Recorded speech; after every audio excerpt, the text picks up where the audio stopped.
कुछ लेना न देना मगन रहना। लोग कहते खाओ पियो मौज करो, जिंदगी थोड़े समय के लिए खाओ पियो मौज करो। खाना पीना तो सरल है, मौज करना सरल नहीं। खाते पीते तो सब है, मौज कितने लोग करते हैं। अब टीवी खोल लिए थोड़ा मौज आ गया, विषय वासना लग गए थोड़ा मौज आ गया, कोई अनुकूल मिल गए मौज आ गया। ये मौज नहीं है, ये मौज के पीछे क्लेश है। जहां मन रमता है विषयों में, थोड़ा आनंद लगता है और उसके बाद क्लेश होता है। जवानी में भोगों में रमने वाला आदमी आगे चल करके जो उसको उदासी आती है, जो उसके जीवन में सूनापन आता और पीड़ा आती है, वही जानता है। अगर दुनिया की वस्तुओं में रमोगे तो क्लेश होगा। जितनी मात्रा में रमोगे उतनी मात्रा में क्लेश होगा। जितनी मात्रा में तटस्थ रहोगे उतनी मात्रा में शांति रहेगी। अगर स्थिर सुख चाहो तो कहीं न रमो, कहीं विलसो ना। मैं भौरा तुम बरजिया बन बन बास न ले, उलझेगा कहूं बेल से तड़फ तड़फ जिए दे। साहब कहते हैं मन भौरा, मैं तेरे को बरसता हूं कि बनबन में सुगंधी न ले। अय भौरा, मैं तेरे को कहता हूं कि जंगल जंगल जा जा करके जो तू बांस लेता है ठीक नहीं करता। अर्झेगा कहूं बेल से तड़फ तड़फ जीते, कहीं विषैली लता में उलझेगा तो तड़फ तड़फ करके जान देगा। ये अन्योक्ति अलंकार है। खास बात है मन भौरा है और ये संसार विषय बन है, इसमें अपने मन को फंसाओ ना। कहीं ज्यादा फंस जाओगे तो तड़प तड़प करके जान दोगे। कोई लड़की किसी लड़का में अपने मन को फंसा देती है, कोई लड़का किसी लड़की में, और फंसा दिए तो तड़प तड़प के जान देते हैं। माता पिता भाई बिरादरी धर्म कर्म एक तरफ और उनकी लंपटता एक तरफ, और परिणाम क्या होता है? बिलबिलाना, बिलबिला के मरना। कहीं भी आसक्त होगे उसके परिणाम में थपेड़े मिलेंगे, ये पक्का समझो। सुख से रहना चाहो तो कहीं न रमो, अपने को अनासक्त, न्यूट्रल, निष्पक्ष, उदासीनवत आसीनो, उदासीन के समान स्थित रहो, तटस्थ, निष्काम, निर्वाण, निर्लोभ, निर्मोह, कुछ लेना न देना मगन रहने का अर्थ यही है। मस्तानगी, मस्त कौन रहेगा? जो कामना और अहंकार को छोड़ दे। सकामी और अहंकारी आदमी मस्त नहीं रह सकता है। जितनी कामना होगी, जितना अहंकार होगा, उतना चित्त पीड़ित होगा। कामनाओं का लक्षण है पूरा न होना। चाहे जितना भोग करो मन पूरा न होगा, चाहे जितना पैसा बटोरो मन पूरा न होगा, चाहे जितना सम्मान आदर पाओ मन पूरा न होगा। जिस विषय में मन आसक्त हो जाता है, तृष्णा हो जाती, वो तृष्णा कभी पूरी नहीं होती, सदैव कम लगा रहता है।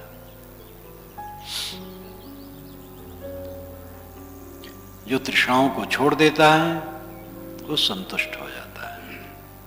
भोग महंगे हैं और संतोष सस्ता है। जो सस्ता है उसको लोग नहीं लेते, महंगा सौदा करते हैं। महंगे भर नहीं, असंभव है। जो भोग में बड़ी जोर से लग जाते हैं भयंकर रोग से ग्रस्त हो जाते हैं, और जो संयमी है वो ठीक रहते हैं। अब कभी कभी ऐसा भी हो जाता है कि बहुत संयमी को भी भयंकर रोग आ जाता है, और चाहे इस जीवन की कभी की गलती हो, और हम लोग ये भी मानते हैं कि अगर इस जीवन में कोई गलती नहीं तो पहले जन्म का ये पाप है। तो कहीं कहीं ऐसा भी देखा जाता है, बहुत सदाचारी पूर्ण संयमी और उनको भयंकर रोग लग जाता है। ये अपवाद है, और ये नियम है कि जो जितना विलासी होगा उतना रोगी होगा। जितना संयमी होगा उतना सुखी होगा। संतोष बहुत सस्ता है। संतोष में क्या करना, अपना मन को समेट लो बस। खाने पीने की चीज देख रहे हो, ललचा रहे हो, मन को मार लो, संतोष कर लो बस, छुट्टी। पेट भरने को तो मिलता ही है। कोई चीज में मन ललचाया, मन को खींच लो। जिस शक्ति से अपने मन को चारों तरफ से बिखेर रहे हो, उसी शक्ति से अपने मन को समेट सकते हो। जिस शक्ति से विषयों में उन्मादी लोग होते हैं, उसी शक्ति से विषयों से अपने मन को समेट करके आत्मसंतुष्ट हो सकते हैं। शक्ति वही है। चाबी एक तरफ घूमती है तो ताला बंद हो जाता है, और दूसरी तरफ घूमती है तो खुल जाता है। ताला वही, चाबी वही, एक में बंद एक में खुला। मन वही, इंद्रियां वही, जीवन वही, सब कुछ वही। बाहर ललचाने लगे तो दरिद्र हो गए, लालच छूट गया, बादशाह हो गए। बाहर की बादशाही में बड़ी झंझट है। बाबर ने लिखा है कि अगर बादशाही चाहिए, राज सुख चाहिए, तो रियाया चाहिए, और शासन चाहिए, देश चाहिए। भारत जैसा देश मिला, इसको छोड़ करके मैं चला जाऊं? कितना विशाल देश, यहां का तो सब कुछ। सिंध नदी पार करो तो सब विचित्र लगता है। यहाँ का खाना पीना, बोलना चालना, आदमी, पशु, जानवर, और जमीन, और नदियां, झरने, बाग, खेत, कितना विशाल देश है। बाबरनामा में बड़ा सुंदर वर्णन उसने किया। तो कहा, अगर बादशाही चाहिए तो देश चाहिए, रियाया चाहिए। और क्या हुआ, मारा के काटा, लूटा पाटा, बीमार हुआ। हुमायूं बीमार हुआ तो उसके एवज में अपना बीमार हुआ, मानसिक धक्का लगा, और कहा, खुदा इसको ठीक कर दे और मेरे ऊपर बीमारी आ जाए। तो मानसिक दबाव ऐसा हुआ कि वो बीमार, उसकी बीमारी बढ़ती गई, और संजोग से हुमायूं की ठीक होती गई। तो इस प्रकार वो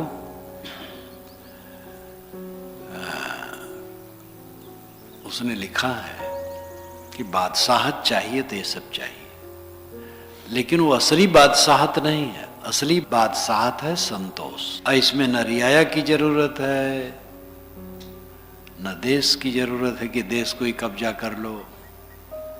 इसमें कुछ नहीं, अपने को समेटना है। इसमें असली बादशाह बनना चाहो तो अपने मन इंद्रियों को समेट लो, बस। महाबादशाह, चाह गई, चिंता मिटी। मनुआ बेपरवाह, जिनको कुछ नहीं चाहिए सोई शहंशाह। तो कहेंगे हम गृहस्थ हैं, हमें तो चाहिए। गृहस्थ विरक्त दोनों को चाहिए, खाना पीना, रहना बसना। लेकिन चाहने की क्या जरूरत है? काम करो, काम करोगे, काम भर की चीज सब मिल जाएगी। मन की तृष्णा का त्याग करो। मन की तृष्णा से कुछ फायदा नहीं होता है, तकलीफ होती है। मन की तृष्णा को छोड़ दो तो कुछ घटता नहीं है। कोई किसान है, खेती करता, मेहनत करता है, तृष्णा नहीं रखता है तो खेत का अनाज कहीं चला जाएगा? तो आएगा ही। कोई सर्विस करता है, मेहनत करता है, ड्यूटी ठीक बजाता है, उन्नति होती है, प्रशंसा होती है, तनख्वाह मिलती है, तो तनख्वाह कहीं चली जाएगी। तृष्णा न रखे, बस चाहना न रखे। व्यापारी है, कलाकार है, मेहनत करता है, पैसा आएगा। पैसा आए, उपयोग करे, तृष्णा न रखे। कोई ज्ञानी संत काम करना नहीं रोकते हैं। न काम रोकना है, न व्यवहार रोकना है, न खाना पीना रोकना है, तो करने पड़ेगा। तृष्णा को त्यागना है, वासना को समेटना है। अब बूढ़ा गए हो, जवान बनना चाहते हो, क्या बेकार की बात। जो चीज नहीं है उसके लिए कल्पना कर रहे हो। झोपड़ी में हम महल की कल्पना कर रहे हैं। एक बार एक किसी नदी के किनारे, गंगा के किनारे एक केवट नौका चलाता था, झोपड़ी बना के रहता था। वरुण देवता है, जल के वे मालिक हैं।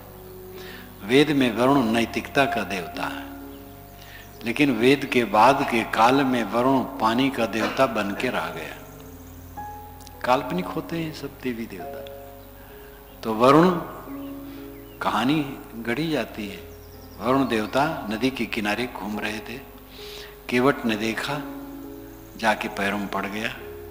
वरुण ने कहा, भाई तूने मेरी सेवा बहुत की है, नदी किनारे रहते हो, वर मांगना चाहो कुछ मांग लो।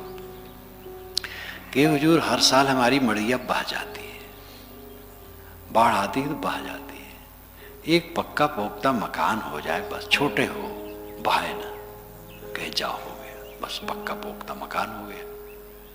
उसकी पत्नी कंडा बीनने गई थी, लौट के आई, कहे हमारा मकान कहाँ गया, किसका मकान हो गया। कहे वरुण देवता ने आशीर्वाद दिया, तुम्हारा ही मकान है। उसने कहा तुम कितने बेवकूफ हो, अरे मकान मांगना था, किला मांगना चाहिए, ये क्या छोटा सा मांगे। तो गया, उसने कहा महाराज हमारी पत्नी चाहती किला हो जाए, तो किला, उन्होंने कहा जाओ किला हो जाए, तो किला हो गया। अब मीलों में फैल गया किला। उसकी पत्नी ने कहा तुम बेवकूफे रहोगे, किला किसके होता है, राजा के, राज मांगो जाकर के, मुलायम सिंह को हटाओ। तो हो गया, मांगा, तो कहा जाओ भाई उत्तर प्रदेश देता हूं, मुलायम सिंह को छुट्टी देता हूं। उसकी पत्नी ने कहा ये बताओ कि हमारे ऊपर मनमोहन सिंह बैठे रहे, पूरा भारत हमारे अधिकार में होना चाहिए। जाके कहा मनमोहन सिंह से, भाई तुम बैठ जाओ, थोड़ा इनको दे दो। उसकी पत्नी ने कहा लेकिन बात बनी नहीं, पाकिस्तान आंख दिखाता है, चीन दिखाता है, पूरा भूमंडल हमारे शासन में होना चाहिए। वरुण ने कहा जाओ भाई पूरा भूमंडल।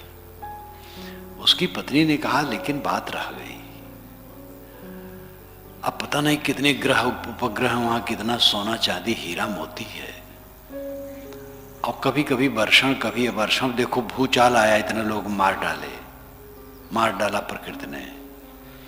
जाओ वरुण देवता से कह दो जो हम चाहें वह हो, चाहे स्त्री को पुरुष बना दे, पुरुष को स्त्री, सूरज को कमल का फूल बना दे, कमल का फूल सूरज बना दे, और जो चाहे पानी कहे बरसे बरसे, न बरसे न बरसे, मेरी इच्छा जैसी हो वैसी ही हो, जाओ कहो मांगो। वरुण देवता से कहा। वरुण ने कहा अब तुम कायदे के विरुद्ध जा रहे हो, चलो उसी झोपड़ी में रहो। सब ले लिया, वही झोपड़ी दे दिया। ये कहानी है। वो झोपड़ी में पड़ा था, कल्पना कर रहा था, मकान बन गया, किला हो गया, राज हो गया, विश्व का राज हो गया, फिर जो मैं चाहता हूं वही हो जाता है। उसके बाद आंखें खोली तो वही झोपड़ी और कुछ नहीं। ये कहानी सबके ऊपर है। सब लोग देखें अपने मन में कि केवटिन और केवट, उनका मन कितना केवट है, कितनी कल्पना करता है। ये कल्पना जिसका छीड़ हो जाए वो भजनानंदी है। भजनानंदी, एक भजनानंदी भजन में आनंद मानने वाला, एक भजनानंदी होता है जो खूब ढोल मृदंग या खचड़ी लेके भजन गाता है, और एक भजनानंदी कहते हैं अंतर्मुख को, जो अंतर्मुख है, अंतरात्मा में लीन है, वो भजनानंदी। भजन में बैठे, महाराज भजन में बैठे। ऐसा संयोग था कि संतों की सेवा में करता था, संत आते जाते थे जहां मेरा शरीर जन्मा था, तो कभी ऐसा देखो बैठे हैं चादर ओढ़कर, क्या करते हैं कि भजन में, तो उनसे बोलना नहीं चाहिए, भजन में। एक शव गए, मेरी उम्र हो गई थी 16-17 की होगी, 15 दिन रहे, राख लगाते थे, गांजा पीते थे, लेकिन अच्छे थे, पढ़े लिखे नहीं थे। तो धूनी लगाए, ठंड महीना भी रहे, धूनी तो लोग सब समय लगाते क्योंकि राख की चाहिए, और गांजा पीना, तो धूनी के पास लेट जाएं और चद्दर सिर पर ढक लें। तो मैं जाऊं तो चुपचाप बैठ जाऊं, बोलो नहीं। कहें देखो बेटा, मैं अचपा जप करता हूं, बिना माला फेरे अंदर में माला चलती रहती है। लोग समझते हैं सो रहे हैं महाराज, और मैं भजन करता हूं। तो इस प्रकार भजन करने का अर्थ है आत्मशोधन, अंतर्मुखता, अंतर में सिमट आना भजन है। संतोष का सुख सबसे बड़ा सुख है। थोड़ा हो और संतोष है तो धनी है, और बहुत है संतोष नहीं तो धनी नहीं। दरिद्रो सत संतुष्ट कृपणो यो जितेन्द्रिया गुणे सुशक्त धीरीशो गुण संगो विपर्जया। ये श्रीमद् भागवत में है। दरिद्रो सत संतुष्ट, दरिद्र कौन है? जो असंतुष्ट है। कृपणो यो जितेन्द्रिया, कृपण वह है जो जितेंद्री नहीं है। गुणे सुशक्त धीरीशो, जो गुणों पर विजयी है। गुण नाम विषय, शब्द स्पर्श रूप रस गंध को विषय भी कहते हो, गुण भी कहते हैं। इन गुणों पर, विषयों पर जो विजयी है वो धीरवान ईश्वर है। गुण संगो भी परिजया है, जो गुण के संग है, विषयों में लिपटा है, वो उल्टा है। तो दरिद्र कौन है? जो असंतुष्ट है। और जो संतुष्ट है महाबादशाह है। हर आदमी बादशाह हो सकता है, संतुष्ट रहे बस बादशाह। मुझे बचपन की याद है, बांसी के राजा के लड़के के साथ नेपाल नरेश ने अपनी लड़की के साथ शादी की थी। शायद अंग्रेज गवर्नमेंट का जमाना था। तो उन्होंने एक बार राजा साहब को अपने दामाद को बुलाया। बांसी राजा, बस्ती जिले में बांसी है। वो राजा बड़े थे, बांसी के राजा। तो बुलाए तो नेपाल बॉर्डर तक गए। तो राजा के किसी अफसर ने बताया कि आपको काफी धन देने के लिए वो बुलाए। तो वहीं से बीच से लौट आए। कहे कि ये ठीक नहीं है, धन देने के लिए बुलाए, मैं नहीं लेने जाऊंगा। और राजा थे, लेकिन अब ये समझ थी कि धन देने बुलाए हैं, नहीं जाऊंगा। उनको तो ही नहीं लगे। सहज जाते जो देते बात अलग है। आओ बुलाए हैं धन देने के लिए, मैं नहीं लेने जाऊंगा। कोई भी हो, और राजा होते हुए भी उनमें संतोष था। अपनी अपनी श्रेणी में जिसको भी संतोष हो सुखी रहेगा। संतोष संतोष सुख है, रहो तो हृदय जुड़ा है। ये साहब का छोटा सा वाक्य है। ऐ संतो, संतोष में सुख है। अगर संतुष्ट हो तो हृदय शीतल है। तो भाई संतोष बहुत सस्ता है, बहुत सरल है। सब लोग झोपड़ी महल जहां रहो, आत्म संतुष्ट रहो। ये सबसे बड़ा सुख है। न लेना देना का अर्थ यही है। न लेना न देना, मगन रहना। न लेना देना का अगर विवरण से अर्थ करना चाहे तो न लेना, किसी का दोष न लेना। न देना, अपना मन, अपनी इंद्रियों को कहीं पतित न करना, कहीं खो न देना। न लेना न देना, किसी का दोष न लेना और अपना चरित्र न देना। इस प्रकार अर्थ किया जा सकता है। लेकिन सहज अर्थ है मस्त रहना, लेना देना कुछ नहीं। लेना देना कुछ नहीं मतलब है किसी से कोई कामना नहीं, निष्फिक्रता, निश्चिंतता। न लेने देने का अर्थ है जीवन में हर आदमी कुछ लेना पड़ता है, कुछ देना पड़ता है। परमहंस साधु को भी भोजन और पानी लेना पड़ता है, तो लेना देना तो पड़ता है। कई लोग, गृहस्थ लोग भी कहते भैया हमें कुछ लेना देना नहीं, अपने हम सुखी हैं। तो कुछ लेना देना नहीं मतलब किसी की फिक्र चिंता नहीं, कोई परवाह नहीं, कमाते खाते हैं, अपने विवेक से रहते हैं। जीवन सुखी इसी विधा से हो सकता है। स्थितियां सबकी अलग अलग होती हैं, सबकी स्थिति बराबर नहीं होती है। घर द्वार, परिवार, संपत्ति, पद, प्रतिष्ठा में अंतर होता है। सबके एक समान कुछ सब कुछ नहीं होता है, लेकिन जिस किसी स्थिति में रहकर जिसका मन संतुष्ट है वो सच्चे अर्थ में सुखी है। इसी के साथ मैं अपनी वाणी को विराम देता हूं।